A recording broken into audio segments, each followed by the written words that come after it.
Thank you for joining us through your journey through Tommy John. I'm Nick Conti, and we'll be taking you through your Tommy John rehab day by day, week by week, throughout the whole year process. As you'll see, you're going to get daily emails. There'll be two different emails. One will be a survey that you should fill out every single day, just with a few questions. That helps us track how you're doing and progressing, and making sure that if there's any issues, we're aware of it.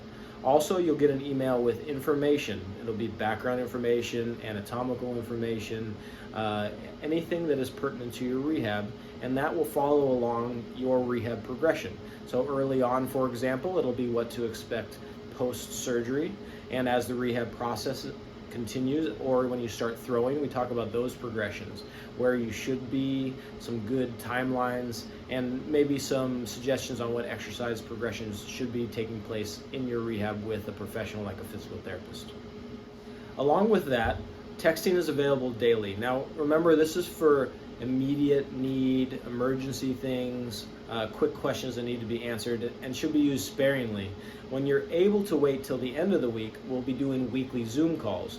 Those weekly Zoom calls are great times to ask questions regarding things that might have come up during the week or concerns you have. We'll also be going through everything that was sent during the week, progressions, where the next week should be going, and once we're doing exercises or throwing, we'll be looking at your biomechanics and your technique in those circumstances, and help you give you some suggestions on where you maybe can do a little bit better. So remember, you have a couple jobs as well as I do. One, fill out that daily survey that you get so I know where you're at.